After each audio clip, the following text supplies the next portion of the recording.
Hey everybody, you listen to the Combo Wombo Cod. Oh, Oh, podcast, dude. No, good God. no fumble, bro. Wow. That's what Everybody we do every listen- week, dude. hold You have on, no bro. fucking idea. Hey, the Codcast, dude. We're out here catching big fish on the Combo Wombo podcast. With me as always is the Mr. Gimpy. I'm Chipmunk. What's happening? Not Pro the pod, bass bro. For fisherman. the codcast, baby. Yeah, dude. It's Not even summer, in the and all of a sudden ballpark. we're just throwing out the reels, Reels, dude, casting yeah. lines. You The know, summer gaming, dude. Sega bass fishing got you, dude. Right, bro. Deep into the thick of it, dude. Oh my God, that was. I fumbled. You dropped it and it rolled backwards, bro.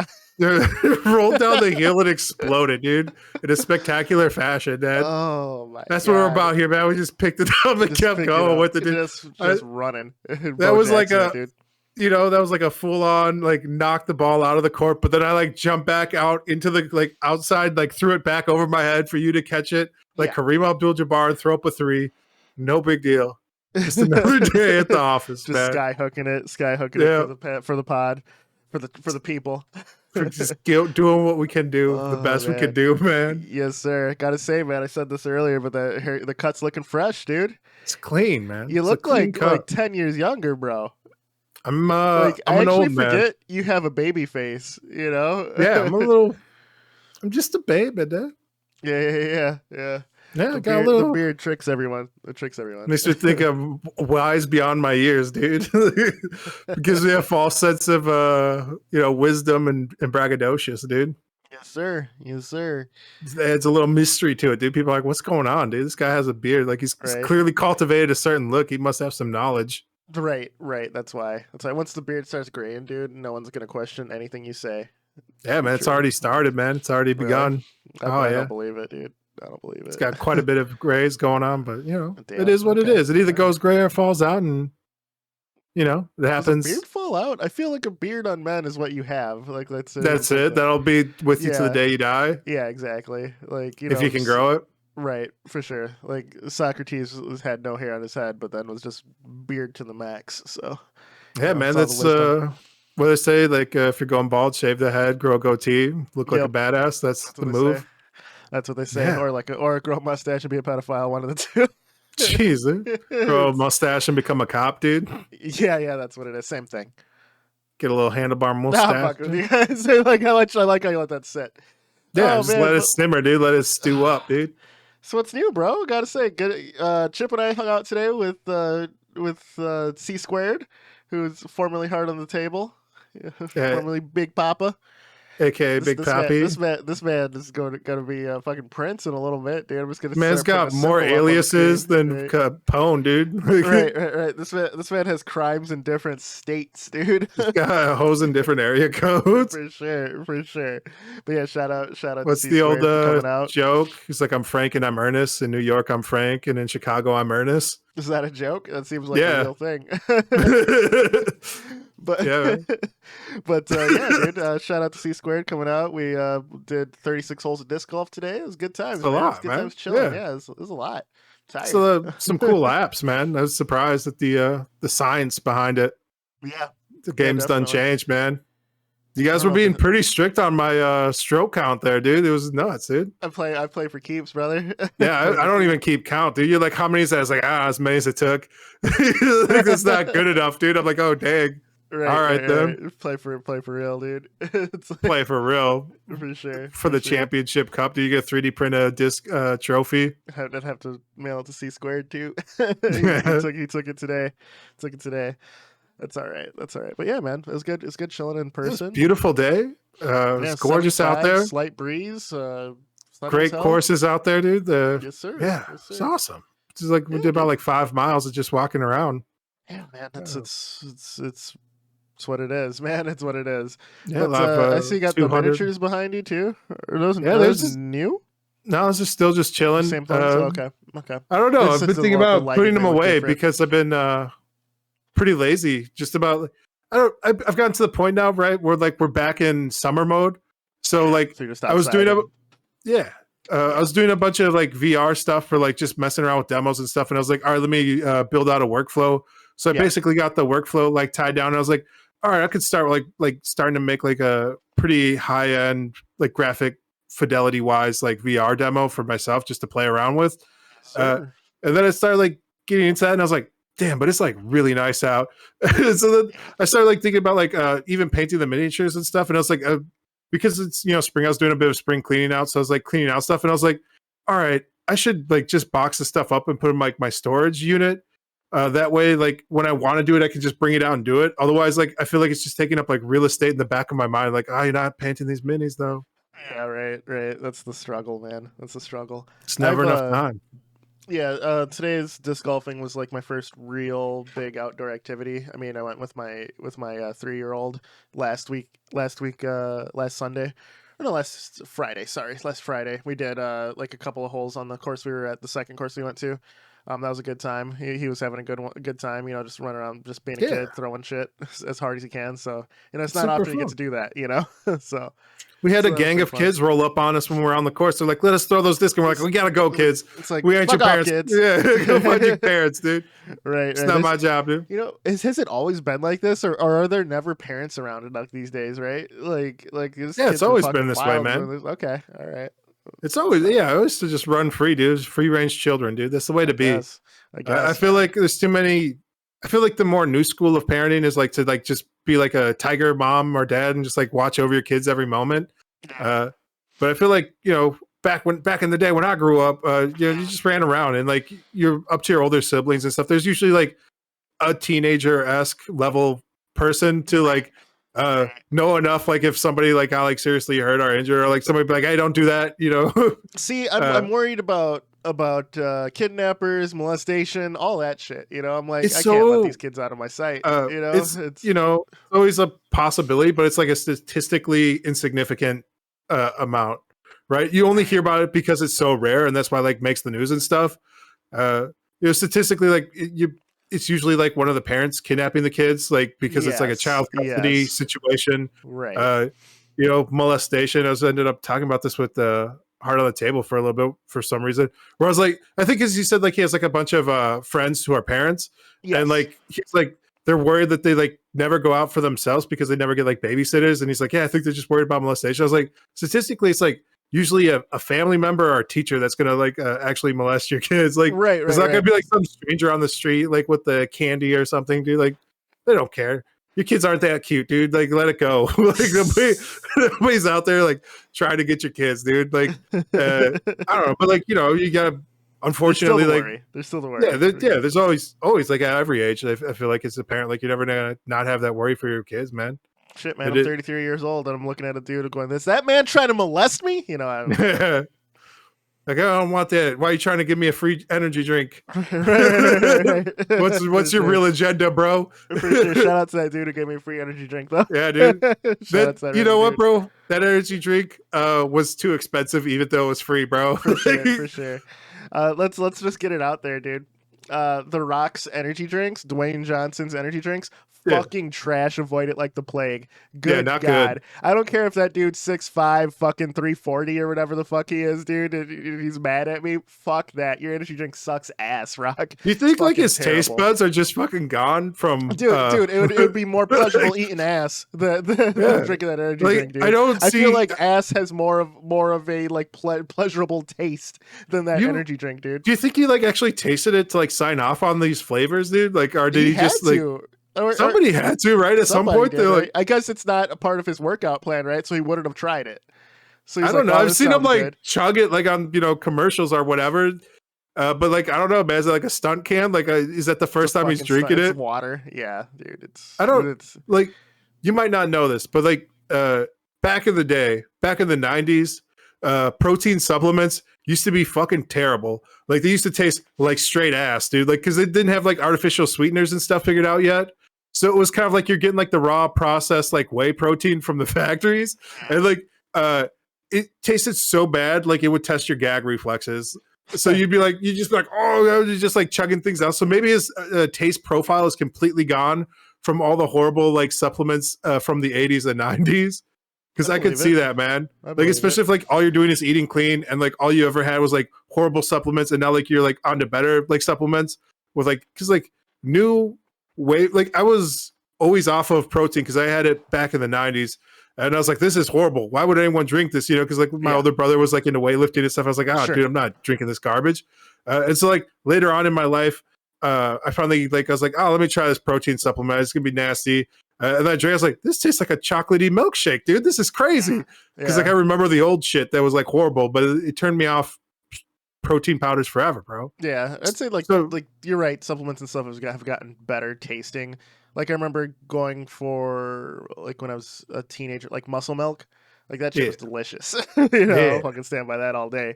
But they've all been pretty decently tasty, So you're right. So I don't know what the hell's going on with the rock stars people, man. That's energy drinks were garbage. Yeah, straight garbage. But and like that's not like not to say that like because I know they put like a bunch of like nutritious stuff in there. I didn't look at like the nutritional facts. I think like I've seen like people break down like what's in there and they're like, it's okay. Yeah, but it's not. It's probably fine for you, but yeah, like taste wise, I wanted to fucking like throw that. I did throw it in the garbage. It was fucking nasty. Yeah, I did. I was like, I wanted to throw it in the trash, but wait, I did. It was fucking gross. Yeah. It's free and it returned back to the ecosystem, dude. For sure. Completed the circle of life. I had that blueberry version of it. I was able to finish mine. I was like, this isn't the best thing. Oh, dude, I couldn't even. Yeah, it's fucking gross. It was like, it was okay. Like I said, man, I've tasted way worse stuff. For sure. Like the ass. Yeah. But this is a gaming podcast, brother. This is gaming. It's not an ass-eating podcast, It's dude. not an ass-eating podcast. That's the combo wombo after dark, which is not a cod. It's not a fishing podcast, dude. Right, the codcast. So for our gaming podcast, man, I've been doing very little gaming, to be honest. Like creative, beautiful out there, whatever. It's been good outside, but I have been 3D printing my ass off, dude. So I showed you the link. I finally opened up Blender. Send me some pictures. Yeah, I ripped Neon from Valorant, ported it to Blender, rigged it up, and made an STL file after that with Microsoft 3D Builder. And this is pass 1. It's probably too bright for the cameras, but let's see that. It's Neon. It's 3 way inches too bright. tall. Yeah, it's way too bright, so you can't tell. Yeah, that's all right. It's white filament, but I'm gonna make the ankles thicker, the arms thicker, and the head bigger, just so you can see the detail. You're gonna thicken her up, dude. Yeah, actually that was pass 2. This is pass 1. The thinner, like her head broke off, and her it's like one of the legs popped off. Yeah, but it's hard to always gauge that stuff too, like especially like in Blender, because like you can set the conversion rate properly there to real life. Yeah. But even so, it's but then it's like thinking in like millimeters. Like it's like I feel like unless you like play around with it a lot, like you have like a poor sense of it.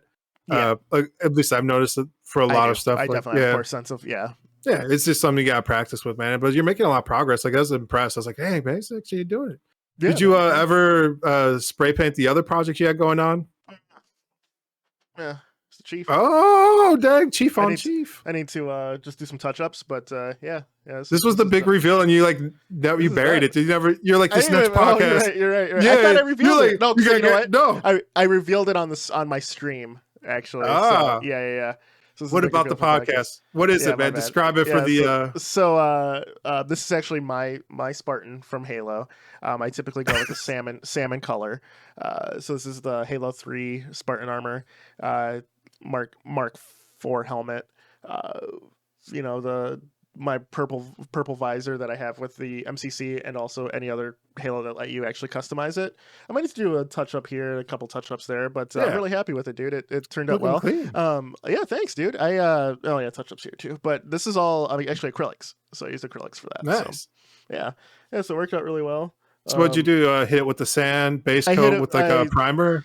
Yep, that's exactly what I did. I hit it with 80 grit, 150, 200, 400 for all that, for the sand. Hit it with a primer. Then I sanded the primer just to get the detail back, and then just went to town. I'm going to do a clear coat on the visor just to make it reflective. And then do some touch-ups on the parts that dried and then just are showing white still. But yeah, that thing's pretty much done, dude. I tested it too. Yeah, I tested it on this guy. I just had the kids and myself throw some paint on this just to see how it dries. So I mean, this actually holds my 3D printer USB. So yeah, this is just a little Spartan of your Spartan, dude. Spartan, actual Spartan. Yeah. And this is actually to test the base too, like a stand. So when I do finish that neon, I'm going to have a stand for her as well. This was Solaire from Dark Souls. It's too bright, but yeah. So I've been 3D printing stuff, dude. I think making the prints happen. Yeah, man. As soon as you're going to do that reveal, the reason why I had the little chuckle was because I thought in my head I was like, and right here is it, and I was like in my head I was like, a 3D print of bust of your ass. So in my head, I was like, yeah, like, because I was like, describe what you're holding here for the podcast. We were just talking about eating ass. And you're like, here's a 3D bust of my ass. Yeah. For sure. But yeah, dude. That's my bad, boys. 3D printing has been super fun. It actually let me go back into Blender, so I get back into your world of 3D modeling. So like even though I ripped the model, I did do some sculpting to smooth things out and make it better to print. So I did some sculpting, did some rigging. I found a guy who actually rigged everything already, so I might just use his instead of like dicking around. Well. Did you ever look into the dark web of DeviantArt with the MMD and XPS files? No, I saw your text. Yeah, not yet. All right. So I'm telling you, at some point you'll come down the garden path, dude. Yeah, for sure. That's what it is, man. But yeah, as far as like game dev though, I think that this will improve it definitely is gonna improve my Blender skills. So once I do make the jump to 3D, if I'm making my own assets, I can do some shit. What I want to do, so as I said, I'm 3D printing the Valorant maps for myself, just to have because I think it'd be a neat little like kind of just talk piece or whatever. It'd be a cool kind of prop to pull up on your stream or wherever you're playing the game and be like, this is what happened. Haven, it's right here. Yeah, they're here. Yeah, so I think that'd be pretty cool. You could even print out like on paper the map, almost like a D&D thing, and then have like the minis and like or like a general like breaking down on here. Yeah. That'd be pretty dope. Yeah, because you have like the little stands, and then like all you need is like one of those like shuffleboard. Yeah, that'd be dope. Get one of those sticks, dude. Yeah, man. Start making plans. Yeah, exactly, dude. So how about you, man? Anything gaming wise that you're doing or? Really, I've just been playing a lot of Battlegrounds. Like they threw out like the new Naga card type, and I don't really like it. They're super overpowered, but like it's part and parcel for trading card games where the new expansion or new cards going to be super overpowered. Yeah, give you get you hooked back in, get that money. But this is just kind of broken and not fun. But I remember talking to one of my coworkers who used to play it because it's like one of the talking points. You have coworkers and be like, oh, this guy's into whatever, and like you'll talk with that subject about it. And like I know he's into Hearthstone, so I was like, hey man, what's up? I started playing some Hearthstone again, and you played it? And he's like, nah, man, I kind of got bored of that because you sit so long in between turns without like anything to do unless you're like a couple of different types, like things that like pirates or elementals. Like if you're not those two types, like you're really just waiting like 1 minute for the rope to burn down after your buying phase. And he's like, I just got bored of just like sitting there with nothing to do. It was kind of like a second screen type game where you can do on your phone or whatever, but it's not that engaging. Yeah. I was like, yeah, I understand, because like I usually like will watch a show or listen to a podcast or something while I'm playing. For sure. But the Naga is nonstop action. Like you can get spell cards from them all the time, so you're always constantly doing stuff, which isn't that fun. I feel like for the people who've been in it, like the more casual, it's trying to capture the phantom audience of my coworker who already quit the game. Like he's not going to come back now that there's spell cards. He's not going to be like, oh now there's stuff to do. He's like, nah, I moved on to bigger and better things. So they changed up the game enough where I think most people who enjoy Battlegrounds are like, man, this kind of sucks. We got to just wait for this to burn out. Gotcha. And it's like so overpowered that everybody's going for it. So everybody's fishing for the Naga. Yeah. All to tie it all back to the COD podcast. The CODcast, right? Yeah. Actually, no, I'm glad you've been playing Hearthstone and Battlegrounds, because here's the topic for today's episode. I didn't even tell Chip, guys. This is the topic. Overwatch 2. Oh. Overwatch 2. What about it, man? They keep pushing it back. There's drama. The beta's out. You can actually sign up for the beta now. People are getting in pretty easily now. And I have to say, trash. Yeah, all the early previews, nobody was really enjoying what they're showing. It's not a sequel. It's not a true sequel. It's it seems more like Overwatch with less shit. Than it seems like a way to sell you Overwatch again. Yeah. So the maps, I think there's 2 new maps, but all the others are like relit. They're not even reskinned. They're relit. There's a different like daytime maps are in the dusk and dusk maps are in the day or some shit like that. It looks like the laziest thing why it took so long. It makes 0 sense, dude. Yeah. I predict that Overwatch 2 is going to stumble out of the gate. You'll have the diehards to try it, but I think can we just do do fun speculation here? Like, what's going on with that studio? Like, why do you think like this is coming out in like such a poor state, like as it is? Like, they're trying to save it and then rehash the esports side of it, because Overwatch is pretty shitty to watch as an esport, I feel, because too much shit's going on. So they removed a player. So now it's not 6v6, it's 5v5, right? So hopefully they're hoping that removing that and then having 1 tank per team will make it things easier to follow for the layman and easier to like kind of build around. So, but with that, the game itself, Overwatch itself, was designed for that specific amount of people. So the old maps feel like shit because you're missing a whole other person that added something to it. So I think that they tweaked the formula worse. And the fact that this sequel, the only real difference you're getting that you couldn't have got in the old game is the single player content, which has been delayed. So what is it for? The fact, and it's like, telling. Who's it for? It is telling because any sequel to any game, you're gonna have to buy that game, right? Even if it's on the same engine, like from Modern Warfare to Modern Warfare 2, they did not say, yeah, fuck it, you just use your Modern Warfare game and you'll have 2. No.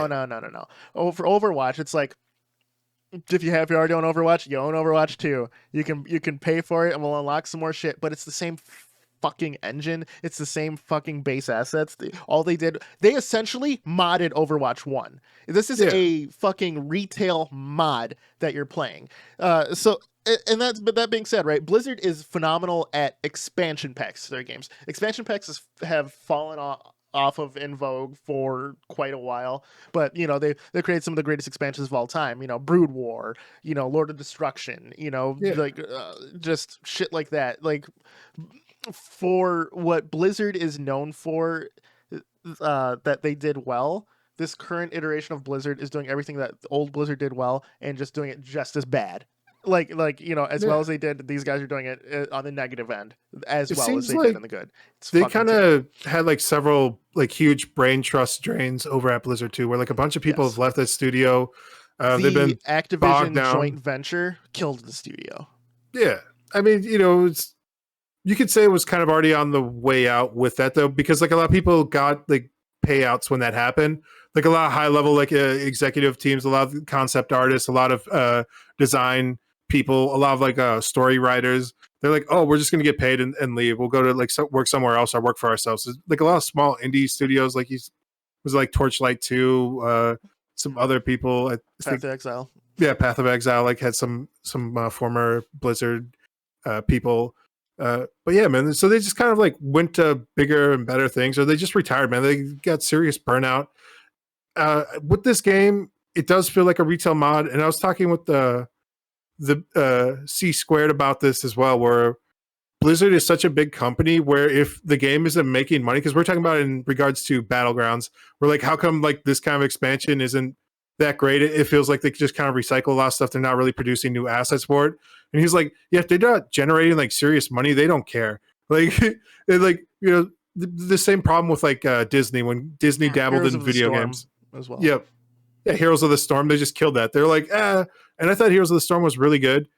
I think Overwatch is very unbalanced. It just seems like it's a hard game to balance, and it's an even harder game to balance, especially when it's like a team comp game. So it's like it's hard to properly balance a team based on skilled play at a certain level. And then when you have everyone just trying to run whatever the pros were playing, they're like, oh, everyone's just going to do like the hot build. Everyone's going to do like shields. Everyone's going to do like this. And like if you fall off a meta because you bought a game and like you just want to play a character that you enjoy playing for a game you paid for, and people are like raging at you and they're like, oh, we're going to lose. This is bullshit. It's like, yeah, you're going to lose because everybody on your team already thinks you're going to lose. But guess what? We all suck, dude. We're all in silver. Like nobody here's gonna like tilt the game in their face. The only thing that will tilt the game in anyone's favor is everyone's playing like a hero that they're competent at, enjoy playing, and can like execute well, like and understand like map and strategy. Like you're basing like a huge portion of your player base like on these comps that don't make any damn sense, and then you also have like powers from heroes that are objectively just super overpowered. So it's like, yeah, there are certain heroes that just have to be picked every time, and then like you're hoping that the other team doesn't get it before you do, and then like whoever gets like the newest hottest toy or whatever, that the flavor of the week, they're gonna win like at some point. Like yeah, so it's just kind of becomes like a race to the bottom. It breeds toxicity amongst like an online player community, but like it just feels like that's almost part and parcel of online gaming, right? Can I tell you the problem I think that Overwatch has is it has no identity, and the identity that when the game first launched that I enjoyed, that was more a shooter than a MOBA, and I use that term loosely. Yeah. Was the one for me, because I love Team Fortress, right? TFC, I love TF2, you know what I mean? That was a good game, and those games are class-based shooters, but they are shooters, you know. Overwatch, when it first came out, it tried to cater to the lowest common denominator with like Mercy just having, and like some of the agents having auto aim and stuff like that with like Mercy and Heal Beam and stuff like that, which was fine. But the game when it first launched was a shooter first. Yeah, the shooting mechanics on Overwatch 1.0 were actually very fun. I thought very balanced. You know, some people will say, "Oh, it catered to DPS too much, and like other things are fine." I thought if you could team comp around that, and I thought it was fine. Where I left the game was a few months later. I want to say 2-3 months. The tank meta, when that was all the rage. And it just and then they also like debuffed like the DPSs, so you would spend, they're like, we want to make team fights longer. Okay, cool. But they gave the tanks so much health and they lowered the damage that the DPS actually dealt, so you were fucking shield sponge. Useless. Yeah, there's bullet sponges. And one thing I hate that I've mentioned on this podcast so many times is I absolutely hate bullet sponges. I think I hate spongy enemies, you know. I don't even fucking use a sponge to wash my goddamn dishes, you know. That's how much I hate them, you know. Throw them out. Exactly. So the game, like, chasing the casual crowd, but also like just doing everything the pros do.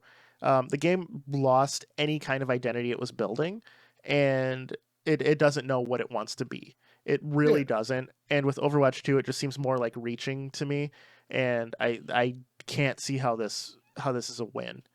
They have Microsoft money behind them now, so I think it'll have an audience. But if Halo Infinite is to be looked at as well, to a Microsoft-backed thing with an audience, it's not looking good, dude. It's not. Yeah, it almost feels like everyone's just going to be waiting for it to go free to play, right? They're just like, as it's going to be dead on arrival, and eventually Microsoft will have to make it free to play. Or it'll be like part of like the pass, you know, the Xbox Pass, free with the Xbox Pass. Like, I feel like it's a weird problem, right? Because I feel the thing Overwatch did really well, and what Blizzard does really well, is it had a lot of character. Like all the characters, like actual character, were like really well thought out, good identities. Like all the CGI shorts that they put on YouTube out there, they're like very cinematic. It felt like you're watching like a part of a Pixar bigger universe. And what happens is like you kind of like pick a character that like you identify with for whatever reason. You're like, oh, I enjoy like, you know, this guy. And you just want to play that dude. But then like you get into games and you can't even play that dude, and you're like, all right, well, I'm kind of done with it, right? And you paid good money to not play the guy you want to play. And then like he kind of like crushes your heart. You're like, all right, whatever, this other stuff. But the other bigger problem is like because they're trying to appeal to such a wide swath of audience of people. They even break down like there's competitive mode, there's like 5v5, there's unranked, there's like 3v3, 2v2, there's like a free for all mode, there's like monthly different like activities that pop up where it's like, oh, you're fighting like a raid boss type of situation, or you're doing like this other like environmental thing. And it's like, dude, why are you trying? Stop trying to be all things to all people, man. Pick like you a just fucking identity. Yeah, pick a lane and stay with it. Like if you're gonna be like a shooter, like a 6v6 shooter, like that's it. Like, and I don't know. I feel like a lot of online games have gone like 3v3 or 4v4 now, because I guess maybe it's just hard to make like a solid 5v5 team or a 6v6 team. Yeah. I want to think about this before I say what I'm about to say, but fuck it. Shooters are dying, esports is killing it, and the Twitch marketplace is killing creativity from the big studios. All shooters right now are so safe. They're so safe where no one wants to take a fucking risk. No one wants to open a window when they're like, here's a door, it's wide open. No one wants to open a window for another way out. You know what I mean? Yeah. I will talk about Halo Infinite soon. I promise. I will say this too, like just kind of piggybacking off what you just mentioned. Yes. When studios are taking risks, they basically are betting the farm. Like it doesn't make sense. Like to put so many resources behind something when you can put up like a bit of a tech demo. And then when they do find things that succeed, like you can see this with like Radical Heights, right? They're like, all right, we're betting big on this, and then we're not going to give it time to develop, and like, oh, we got shutter the doors. You can see it with that one game. Was it the Culling, where it was like a yes. Well, the Culling was horrible management too, but yeah, right. Bad. Like I'm saying, like they're betting big, bad management, and then they're like trying to appeal to an audience that doesn't exist for it. Where it's like, can't you do something with like a solid, 10,000 dedicated people who really enjoy this? Where if you can, because like if you look at like the assumed numbers on a lot of like these online games, like a lot of these games are only getting like 3,000 active players. Like nobody's playing like a lot of this stuff. I think like Overwatch at one point was down to like 1,000 people, 2,000 people in like North America. Like in the world, TF2 is still at like 12K, just rocking it, just rocking it hard. And like there's like ebb and flows and like different events and stuff that happen, but like you can build up from there. But like when you start trying to like chase like these phantom audiences and like you end up like mismanaging. Like you can see things with like was the old game that we all played, Kill. You know what I'm talking about? Kill. Go on. I don't know. It was one of the first battle royales. Oh, I remember H1Z1. Yeah. King of the Kill. That was like also mismanagement where they kept chasing like a weird phantom audience. Like, but they built an audience for that, and then every other BR would like pursued realism, right? Outside of Fortnite, obviously, but they pursued realism, and that was like the only arcade BR in town, and it was really good at a certain point. Yeah, came in and stole their lunch, man. And like they never really addressed like the core issues that game had, which was like server connectivity, dropping frame rate, cheaters. Yeah, dude. And it's a big problem with like even things like PUBG, where there's just a huge cheating problem. And they're like, yeah, what can you do? It's, I don't know. It's an incredibly difficult problem to tackle. I understand that with like a lot of these like technical issues, especially. It's like a chicken egg situation, but these bigger studios only do big risk, right? They're not interested in like what you said, like just pick an identity, build your core gameplay, and like test the waters.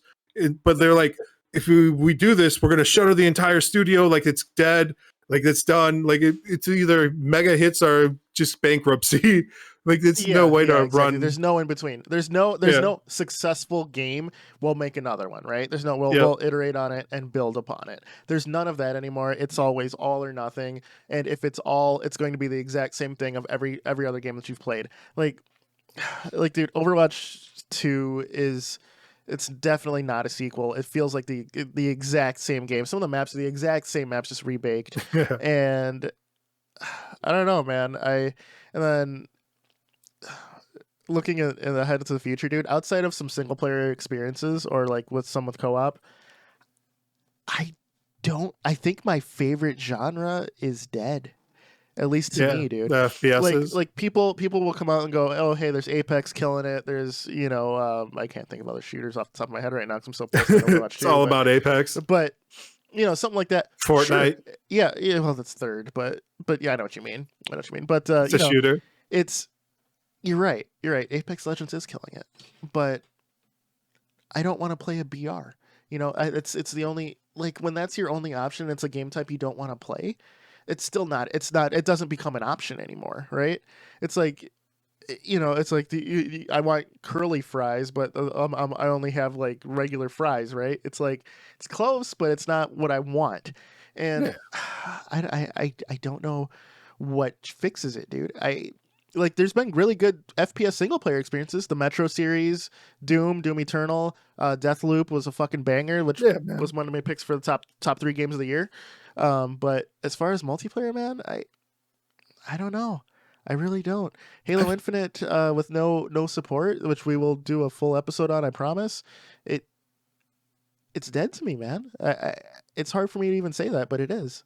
I'm going to say this. I'm going to do my bold prediction right here. I feel like we're approaching like another renaissance for indie game devs. I feel like there was like a bit of a situation where like a lot of these smaller studios got consolidated and bought up by bigger conglomerates. But now that the bigger conglomerates are getting consolidated by even bigger conglomerates, I think what you're going to see is like a lot of brain trust people leaving again. Like much like how when Activision Blizzard like picked up that acquisition and like you saw all these like Diablo guys, World of Warcraft guys, all those people like left, they took their golden parachute. I think that you're going to see a lot of like high level, good design thinkers who want to pursue their own thing because they don't want to just like be on life support duty where they're just creating like DLC or like downloadable or buyable content. They're going to be like, all right, well, I think my time would be better spent like pursuing like this other thing. So hopefully within like the next 4 to 5 years, because it's going to take a while, I think we'll see like another wide berth of like a lot of different game genres and types that are going to be different enough and like novel enough where people be like, yeah, this is really cool, I enjoy this. So I don't think like all hope is lost, but like we're definitely in the desert of it, dude. Yeah, we're at the bottom of the valley, dude, before we get back up to the peaks.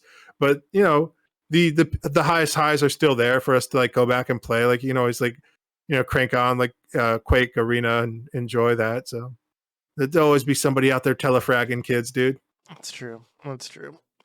So yeah, man, let's get to wrapping this up just because I'm kind of tired. All right, it's pretty late. So Overwatch 2, I just wanted to mention because you put the grind on for Overwatch 1. Yeah, love Overwatch 1. It's a great game. Do you see yourself playing 2? No, like I was playing Overwatch 1 enough where I was like, I'm going to get on 2 is when that pops off. And then I just stopped playing 1 because like at some point, like it just gets annoying to try and grind past. Like at a certain point, like it's not about your skill set. It's about the hours you're putting in to climb rank, right? Like if you have like solid fundamentals, good communication, unless you're like demolishing people, which I think you can do with like enough practice. But like if you're just like a moderately skilled player, like you just gotta like put in hours at a certain point. And then there's like certain games. What like I think put me on tilt was like I got into like 5 or 6 matches in a row where somebody just disconnected from the game, right? And I was just like, all right, well I can't even play this. Like, and there's like no balance on the server end to like deal with this. Like the balance is like if it happens early enough, they'll kick you out with like 0 score. But now you just waited 5 minutes to get into a match, played 3 minutes of it, and then you had to wait 2 minutes to get kicked out. So now you're like 15 minutes down, and now you got to like wait another 5 to get into another match. So you're looking at like 20 minutes where you're sitting there doing nothing. And like I'm an adult dude, I can't just waste half an hour of my day like every like 5 matches in a row, dude. That's 2 hours. That's 2 hours of time just gone, dude. I'm like, all right, I'm not gonna stay up another 2 hours till like midnight to play this because I got a job I gotta get to in the morning. Work in the morning. Right? Yeah, I gotta work, dude.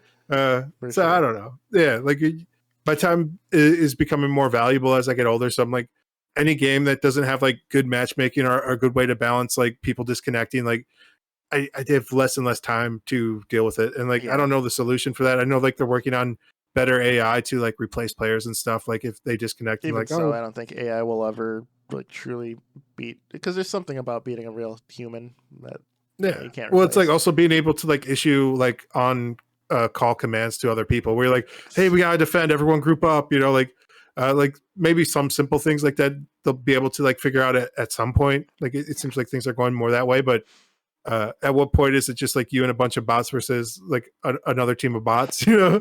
Yeah, exactly.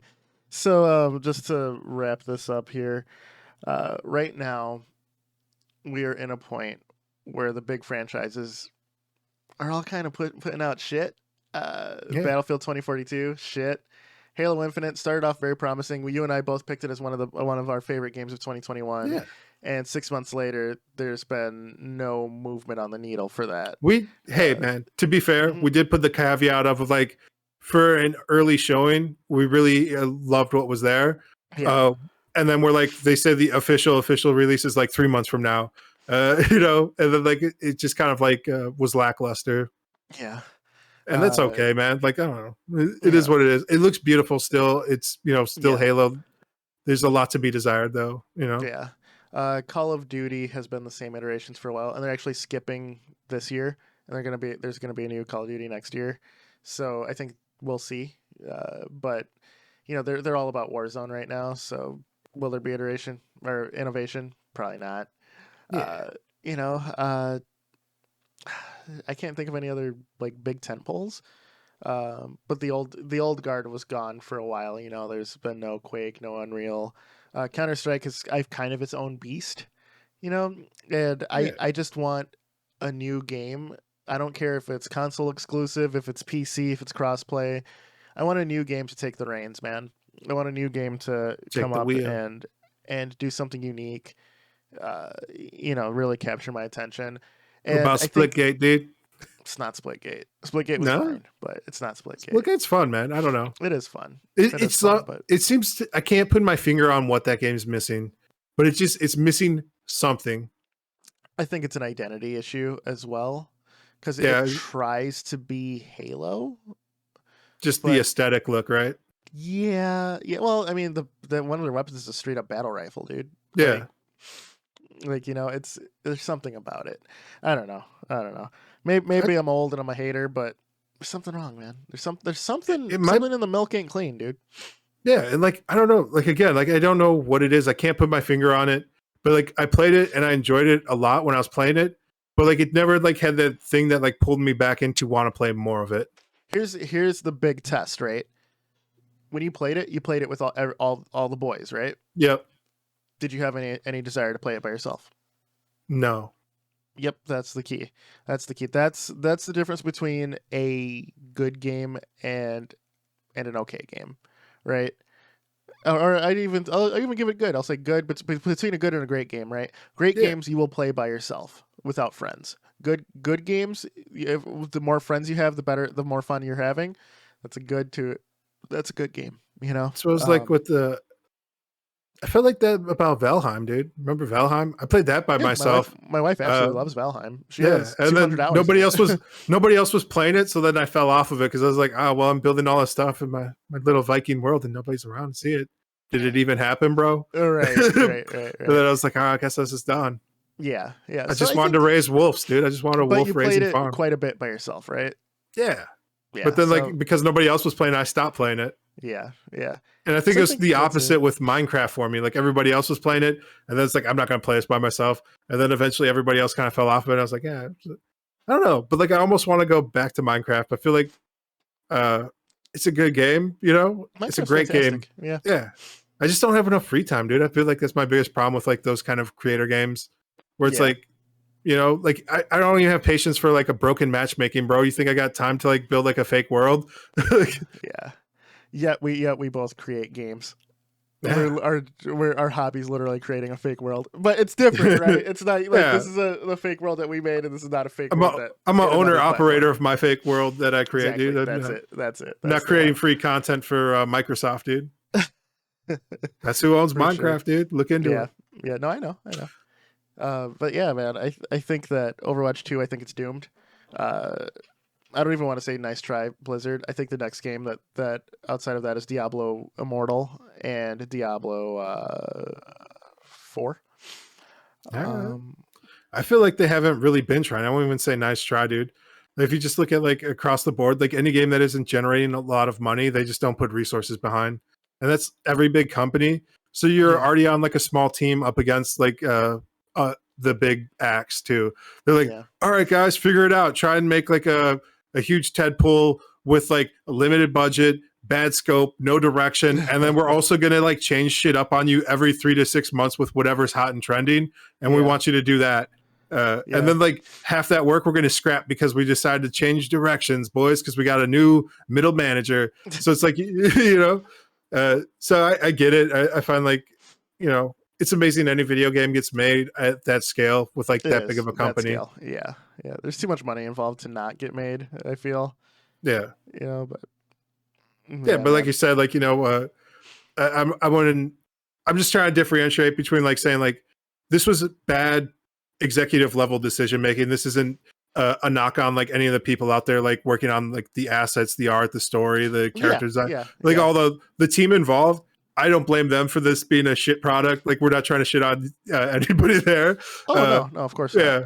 But you know, it's hard not to take this shit personally, like especially if it's like your baby you've been working on for like 3 years, and then you're like, all right, guys, this is the thing I've been telling my friends and family I can't go to, you know, birthdays and hang out with the kids because I had to put in all these extra hours. And I was like, yeah, this game's fucking dead, dude. Like this is trash. Like I can't believe. What would break my heart is if I worked on like Halo Infinite, right? And people are all like, this shit sucks. That if I worked on it, that would crush me. But if I worked on it, I would know the inner workings of the company and I would know why it sucks. You know, I've made games where I'm pretty deep into it and all of a sudden I'm like, this isn't fun. You know, like, and I just scrap it, right? Yeah, like, but you're able to do that, bro. Like, imagine but what do you do when you're the big studio, right? You just release it and hope for the best, hope to make your money back. I've definitely, but that's not the problem with Halo. Like, no, I've heard stories from like that in like Japan when like they have Final a Fantasy game, 7 remake. And they're sitting there like the team's like, this isn't good, but this, you know, ace designer is going to come in and fix it, right? And then they're like, no, bro, I can't fix this. Like, it's like you're hoping that like when they put in like an A team, like they're going to come in and then they're going to like bring more A team in or more resources to help put that final polish on something to get it that little extra to like put it over. Because like sometimes all it takes is just that little bit extra to make a game from like, oh, this isn't fun to like, oh, this is pretty fun, I enjoy this, to like, oh, this is really fun, this is really good, like it's well thought out. Like Metal Gear Rising Revengeance is another one. You know, but I think the Western studios get sold by Square Enix recently too? Didn't that just happen? Yeah. We'll talk. We didn't really touch on that. We'll talk about that next time for sure. Because I want to go into that pretty big actually. All right, we'll talk about that. A little tease. That's a little taste, boys. Yeah. So yeah, guys. End of the story. Overwatch 2 is doomed. If you guys like it, tell me why share, you like subscribe. it. No, seriously. Tell me why you like it. Tell me what fun you're finding in this outside of it being something new in a game you already liked, right? Like what new is Overwatch 2 doing that you're not getting from another game? That's what I'm curious about. You know, maybe the game is just not for me, and that's okay. Not all games are for me, right? Not all games are for everybody. Like I can find fun or know why people are having fun in a certain game, and I can't see Overwatch 2 do anything. It's usually like a bit of understanding. Like we mentioned, like a few games, like, you know, like Minecraft or Valheim, or there's like some games where like, oh, Overwatch is a great game, but it's just not for me. Whereas like Overwatch 2, I'm like, this doesn't look like that great of a game, and it looks like it's for nobody. But if you're out there and it's for you, man, like let us know. Yeah, definitely. We're listening. You know, no judgment. Obviously, you like what you like. Who cares? Just generally curious. All right, guys. So I'm Mr. Gimpy. That right there. Chipmunk. We're the Combo Wombo Podcast. We will see you guys next Sunday. Like, share, subscribe. Codcast. Codcast. Peace.